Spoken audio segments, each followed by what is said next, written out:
এরপরে প্রশ্ন হলো, সিগারেট খেলে 40 দিন নামাজ রোজা কবুল হয় না, এটা কি হাদিস দ্বারা প্রমাণিত?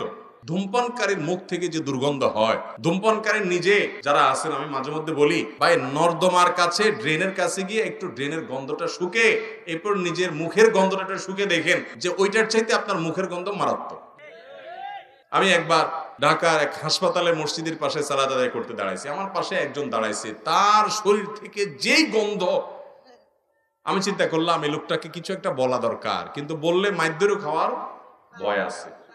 তো আমি তাড়াতাড়ি পকেট থেকে কাগজ কলম নিয়ে বের করে সুন্দর করে লিখলাম, ভাই যেই গন্ধ ভাই আজকে আমি শুকতে হলো, আমার সালাত নষ্ট হওয়ার উপক্রম। কি সালাত আদায় করছি, মনোযোগ পুরাটা আপনার দুর্গন্ধে আমার দখল করে নিয়ে গেছে। তো আল্লাহর রাস্তে আল্লাহকে ভয় করেন, এটা আর করেন না। এটা লিখে কাগজটা আমি সাইডে রেখে, সে সালাতের মধ্যে আছে এই অবস্থায় আমি তার সামনে রেখে আইজু দৌড় কাইলো দৌড়, যে আমার দরকার হলো তার নাসিহা করা, মাইদ্যর খাওয়ার তো দরকার নেই।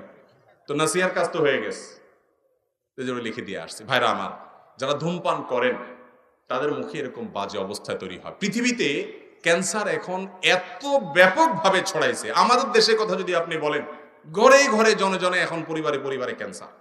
এবং ক্যান্সারের অন্যতম বড় কারণ হলো এই ধূমপান এবং জর্দা। পানের সাথে চাবায়া চাবায়া রকমারি জর্দা খায় না অনেক মুরব্বীরা?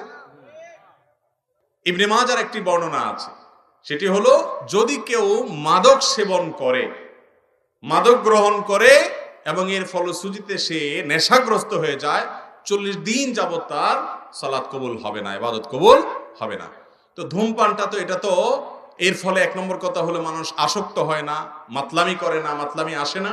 দ্বিতীয় কথা হলো যে ধূমপান এমনিতে নাজায়েজ এবং গুনাহের কথা, সেটা নিয়ে কোনো সন্দেহ নাই।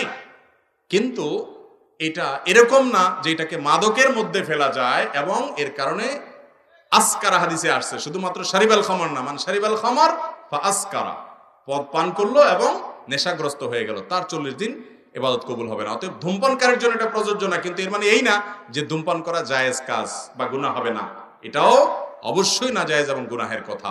নোংরা একটা জিনিস এই ধূমপান, বিষপান, লেখাই আছে যেটা স্বাস্থ্যের জন্য ক্ষতিকর, তারপর আবার পয়সা দিয়ে কিনে খাই। আল্লাহ তাআলা আমাদেরকে বুঝার তৌফিক দান করুন। এই নোংরা জিনিস খাওয়া যাবে না ভাইরা।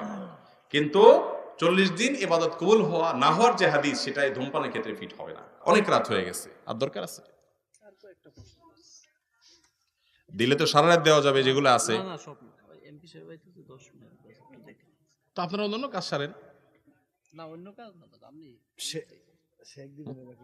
ওই যে ভাই আছেন, ভাই কথা বলবেন, অন্য আলেমরা আছেন। হ্যাঁ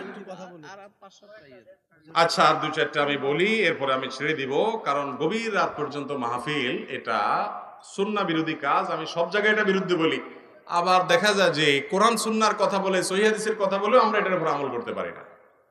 আমি ওই যে ময়মনসিংহ ত্রিশাল আমাকে এক জায়গায় মাহফিল নিয়ে গেছে, আমার চুক্তি ভাই 10টার ভিতরে আমার এই মঞ্চ থেকে নামাই দিবেন।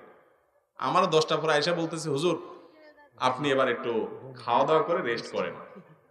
আমি কেন, আপনার সবাই শেষে যাইতে হবে, তো আমরা ডেকে নেব। ঠিক 11টার পরে আসছে আমার ডাকার জন্য। তো ভাই, এটাতে কোনো সহি পদ্ধতি হলো না। সুন্নতের আমল যদি আমরা না করি, দুনিয়াতে কি করবে? আল্লাহ তাআলা আমাদেরকে আমলের তৌফিক